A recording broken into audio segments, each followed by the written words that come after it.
welcome to episode 7 of Between Two Lances. And if you hear heavy, little fast breathing, that is my 4-month-old baby. And he just wanted to get in on the action. This episode is with Dan Bernitt. He and I worked at the new school together pretty closely on admission stuff, like admission system stuff. I believe he was like the marketing email guru and all of that, and we connected right away. He's also a playwright. He is also a creative writing professor. He's also everything. Pretty much any creative thing that exists, he's good at. And he's super fun to talk to. He's one of those people that when I talk to him, I will sit next to you. I just need to finish this, okay? Okay. She's got my daughter has a brand new painting mat from Amazon that's like this rubbery thing that you can put the paint in, and there's like a magnetic cup so that it doesn't tip over. It's very cool, and I'm jealous and I want to use it.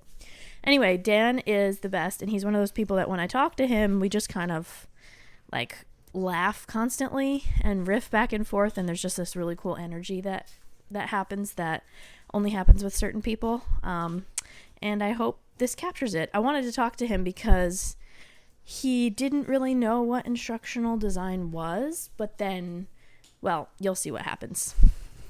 Let me ask you, what are you like? What's your? If you needed to give like a minute summary of who you are and what you've done and what you're about, what would that be?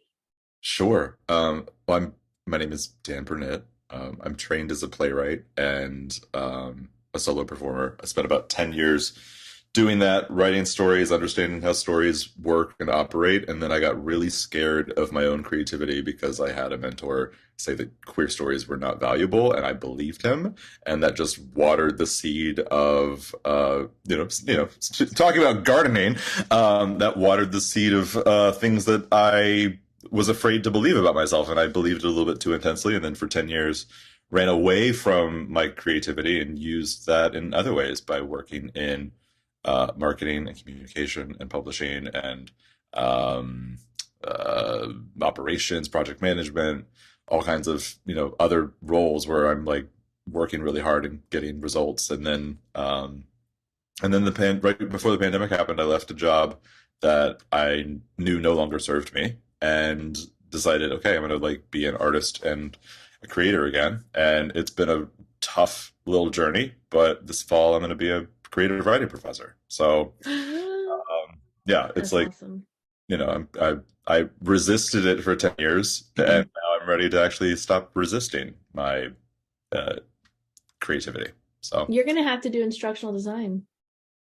I will. Yeah. Yeah. I'm so curious. Like there are skills I'm trying to build within the students. Like I'm doing this intro to lit course, and I'm going to be focusing entirely on dramatic literature. And I'm also teaching a history of theater course at the same time. And I'm like, I know with the history of theater course, what I'm going to be doing is working in reverse chronological order. So we see how individual playwrights and movements were informed by what came before, all the way back to the ancients. And I'm really excited about that. But I'm also like, with the intro to lit course, it's like I want to do it by like genre and style and different kind of artistic movements. But at the Mm-hmm. same time, I'm like, how do I do that while also getting them to like get used to reading full length plays in a day or two, and Mm-hmm. the skills of um, what's it called, communication, and how do we discuss literature and how do we discuss characters and stories and how all that stuff develops over time. So I don't know, any tips on like how do you bridge content with soft skills? I mean, I have lots to say about that, I think. And I'm just trying to think about, Praise and I'm not hell. fronting. I'm not like fronting. I mean, it's all probably here's what's hilarious about the things that we do as IDs, as they're called. It's all common sense. And there's all these ID theories, right? Of like you have to do, but it's a common sense that takes thought to realize the logic behind it, right? Like if it was easy, then like if it was super easy, then like we wouldn't need IDs because everyone would just be able to make good training and it would be fine. But like there's models that are like, oh, like the ADDIE model. And you know what that stands for, Dan, as someone who has not had to study this? ADDIE. It's pretty much what you would do to like solve any problem. You analyze it, you design the solution to the problem that you found through analysis.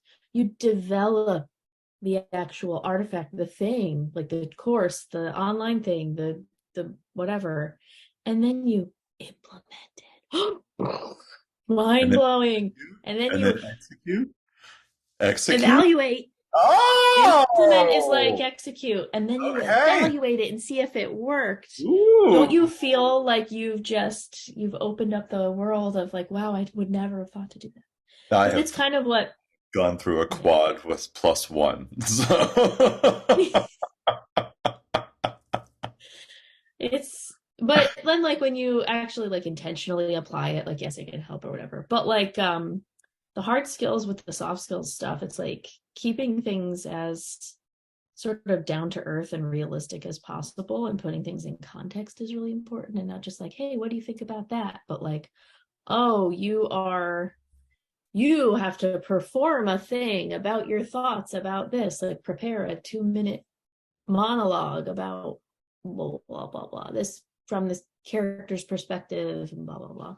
I feel like keeping things as like actionable as possible versus like vague general questions about yeah, stuff is important, which is probably what you would do anyway. But yeah. I'm I so there much are people I know in our group that would be able to give you like very very good answers about this, so I will ask them okay. Thank you. because this Yeah. is what they do for their job.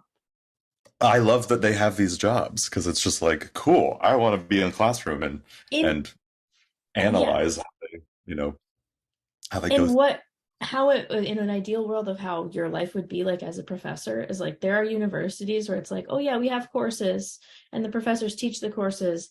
A professor would be teamed up with an ID to help them make their course, and they would be like, hey professor, what do you actually want to teach? Like what are the skills, like what are the outcomes that you want to see? Let's work on them together.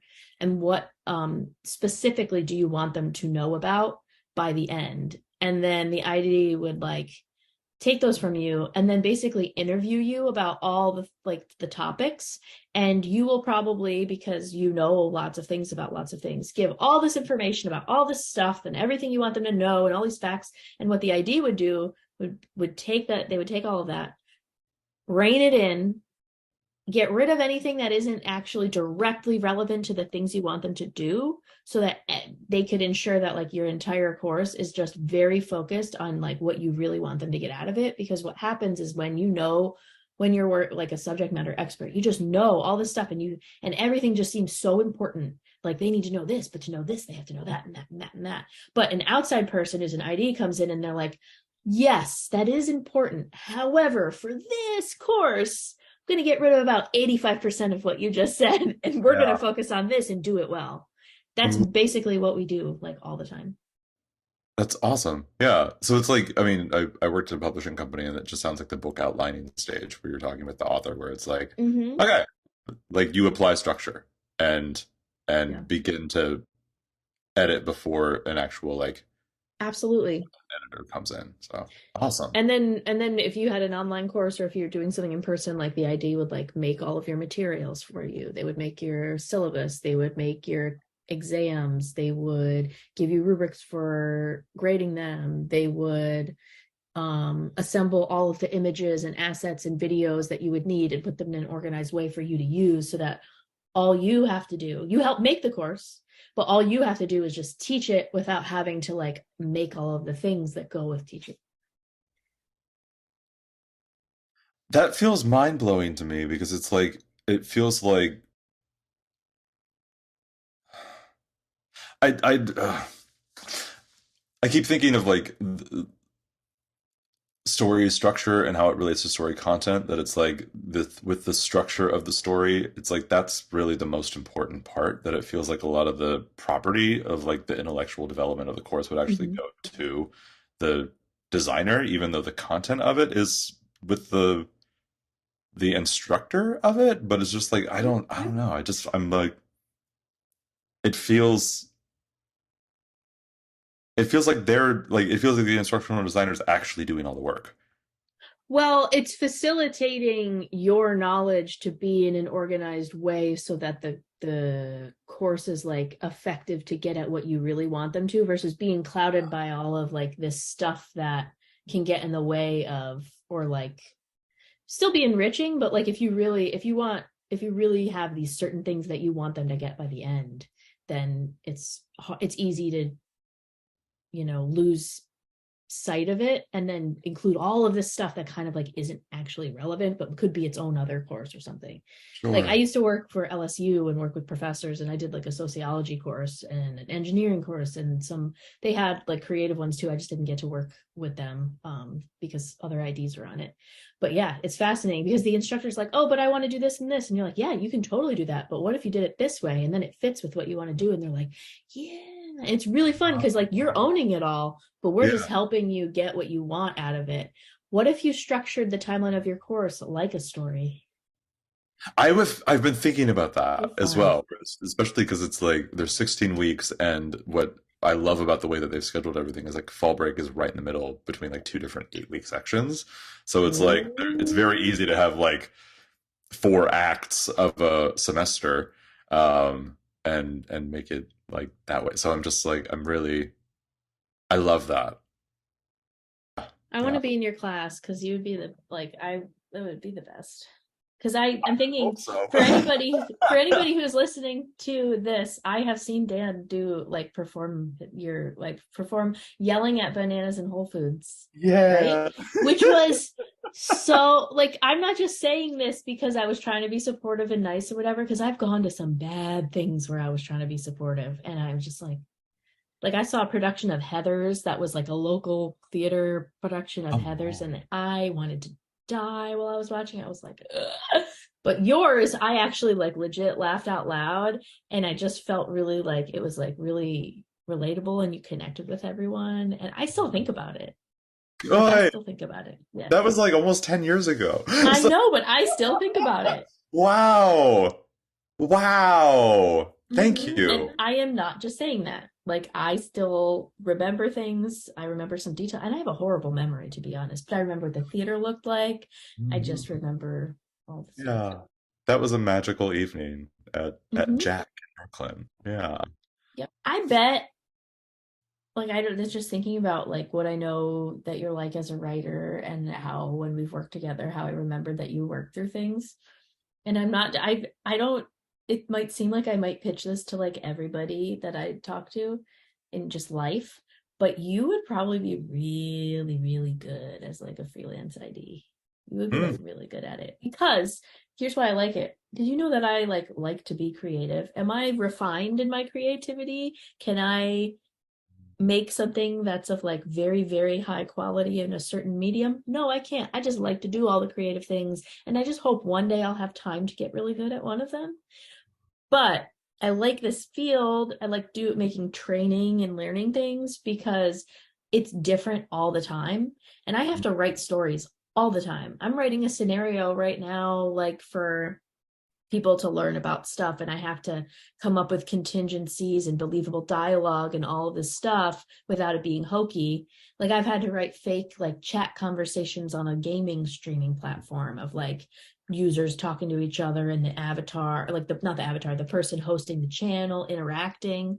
So like for every a really boring thing that you have to make, I've been lucky to be able to like also like make super creative things, like even just art directing an illustration of a hospital room of all the things that someone who comes in to screen a baby for hearing, like they have to check out for. So like making a game or an interaction where it's like, oh, the dad's sleeping and he's snoring, glad you have to be aware of that, you have to be, the TV's on and it looks loud, like thinking of things in that way. So like it's filling this creative bug, which Yeah. is good, but also you can make money doing it and you can side gig at it even if you're doing something else. So many professors get into instructional I design mean just because. that let's definitely talk more about this because like my brain is popping off again with ideas on that.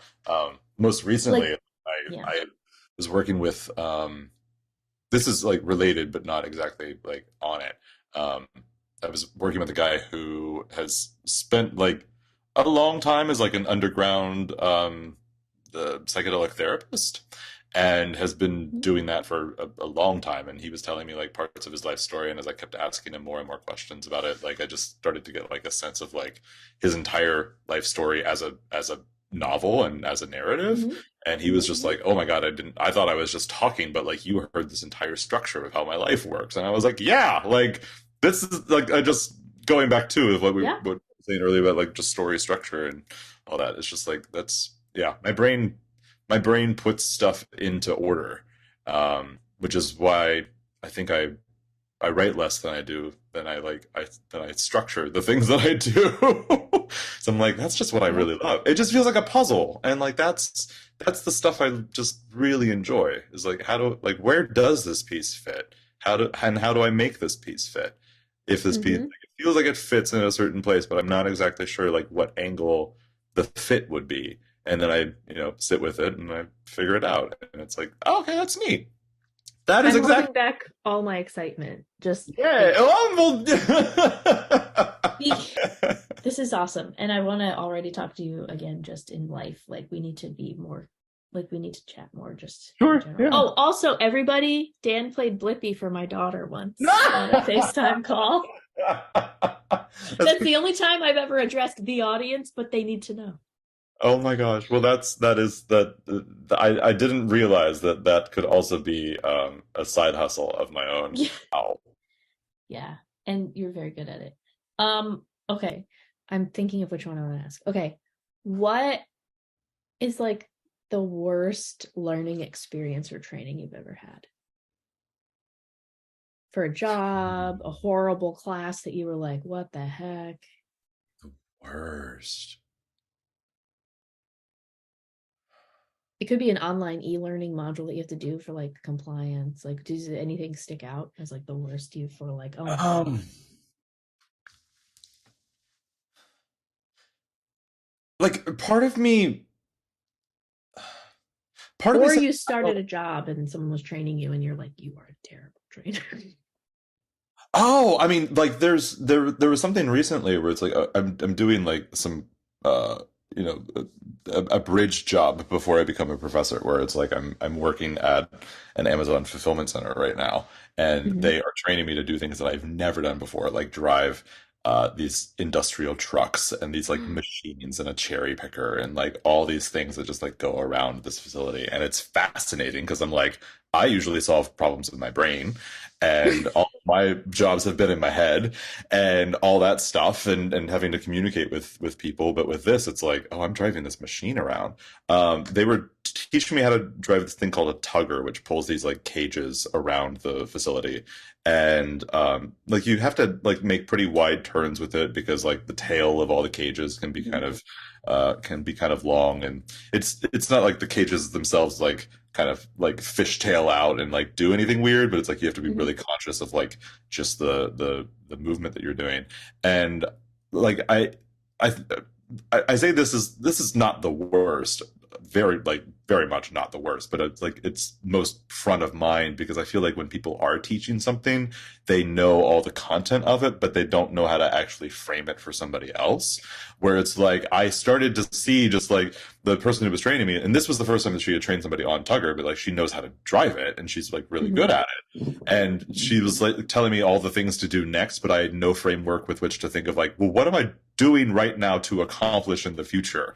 And it would be like, okay, now you're going to turn around this thing. And I'm like, well, if I had known I would do that, I think I would have like added 10 feet on this other side so that I could have Mhm. turn that I'm doing with it. So I did try to like coach her on how to teach me better in the moment, which I'd never done before.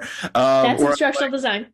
yeah, well, thanks. I was like, I guess I do know this better. I was like, this is what would be really helpful. Like, tell me what the end goal is in mind, and then tell me all the steps, because I feel like you're telling me all the steps, and then I'm figuring out the end goal. That if we could start with that, it's like now what we're going to do now is do a wide turn around this corner and go down aisle 100. I'm like, okay, great. That sounds really good. And then you tell me what I'm going to do, and then I'll do it. Like that would be much easier. But instead, it's just like, okay, we'll go straight and, kind of veer to the right a little bit more. And I'm like, I'm like, But why? why exactly? Why? Yeah. So I think that was also a little like I got the sense that that was a little uncomfortable for her because it was just like she's teaching me and now I'm teaching her how to teach me and it's like I don't know, but it ended up being a-okay, and then yeah, so I You just proved why this field ever even exists.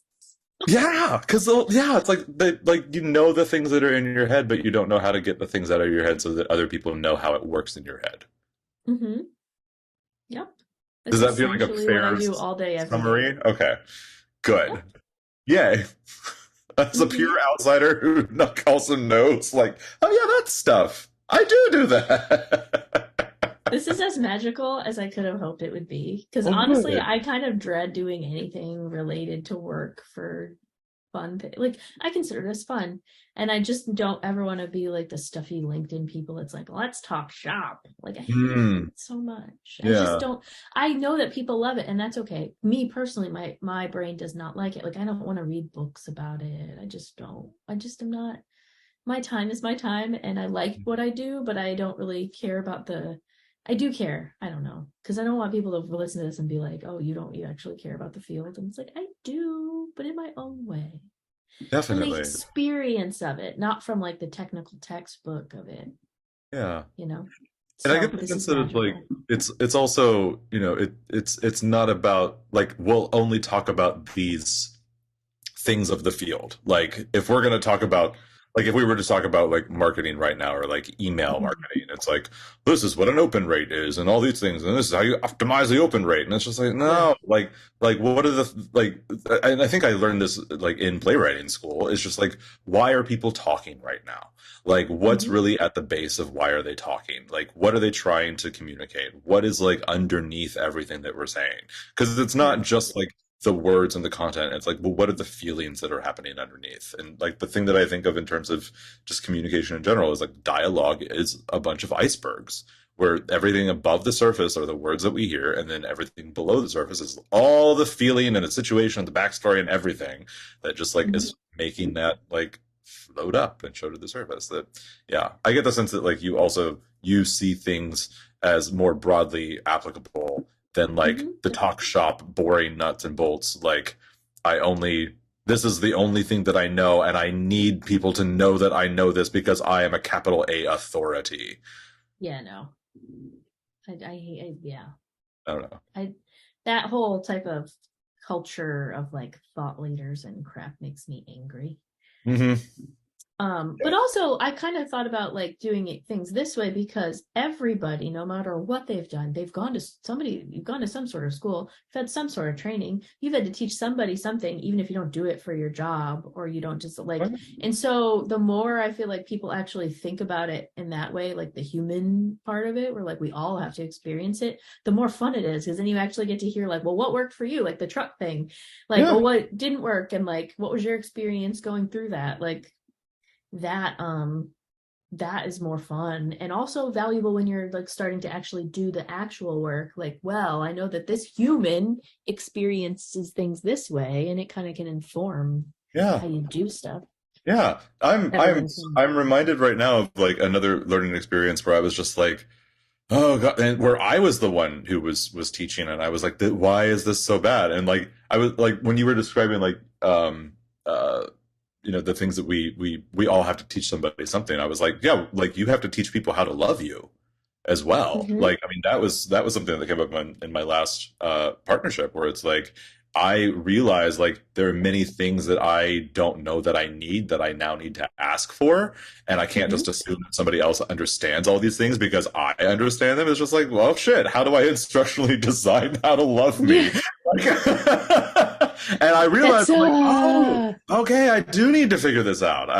Like it really came down to like my ex who I is still like a good friend and like we mm-hmm. care for each other. We just don't have the same idea of what our future is going to be. He wants kids, I don't want kids. Okay, Mm-hmm. irreconcilable. like can't do that. Yeah. But like we would like I loved making food. Like that's the thing that we did during the pandemic is like I like really focused on making really really good food because I'm like we can't go to restaurants, so I'm gonna think of Mm-hmm. all the things that I ate at restaurants that I really loved, and now I'm gonna get really good recipes for it.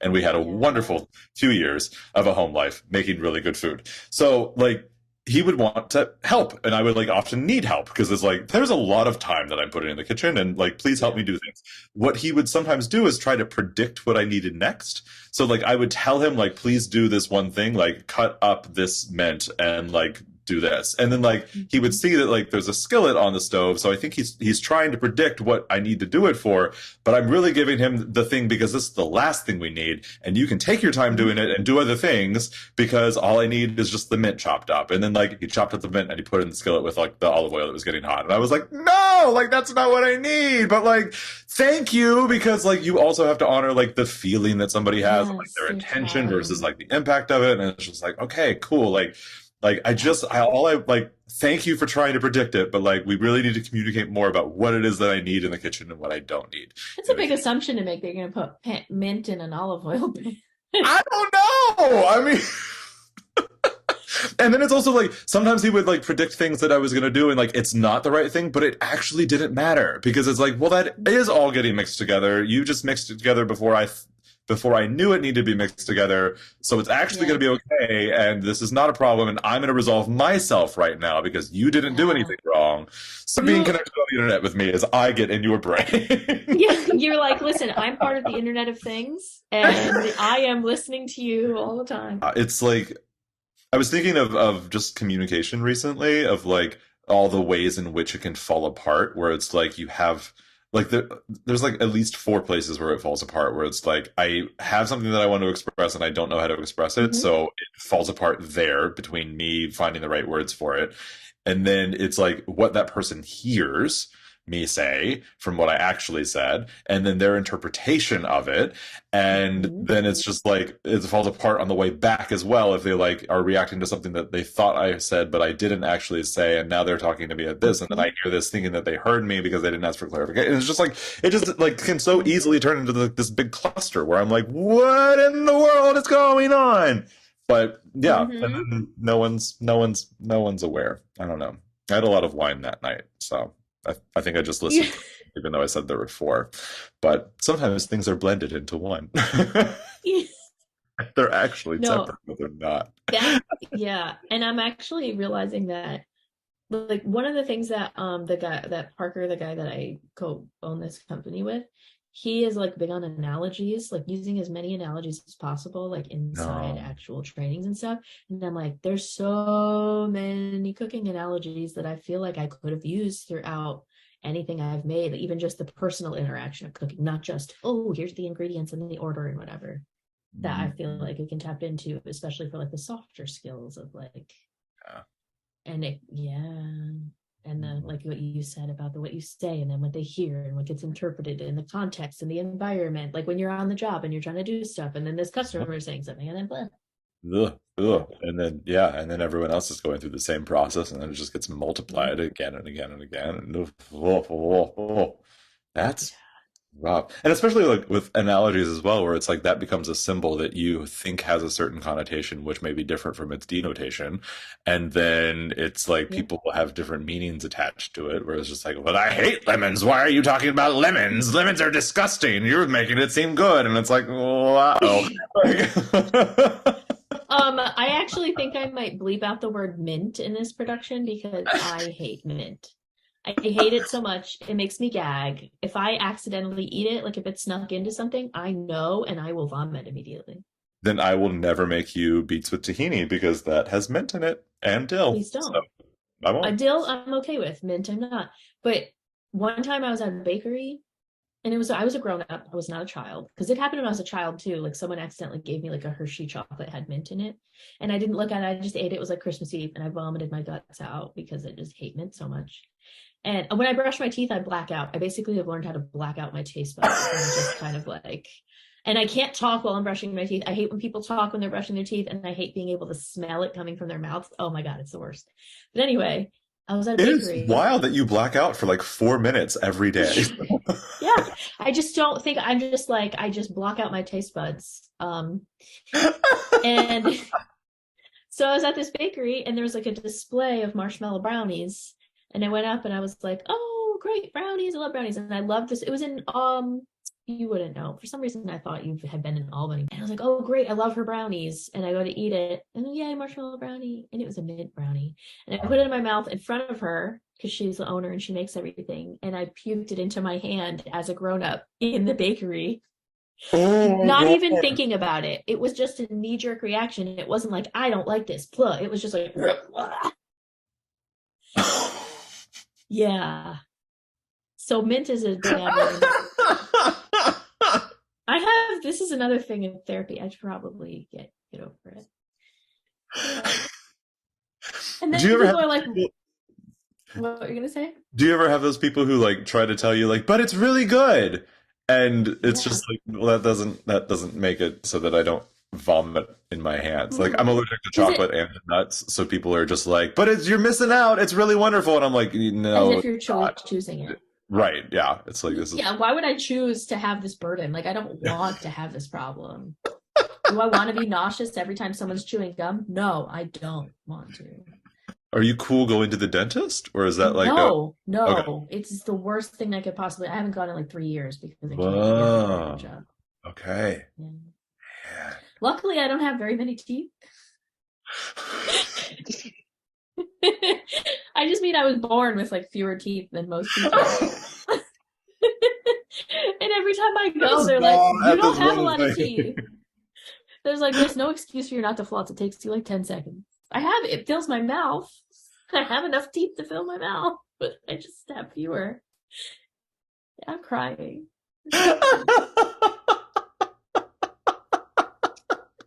I am actually crying right now. I'm laughing with you, not at you. Just want to make that clear. Like, I'm it's laughing, but I'm also like, oh my god, I'm so troubled.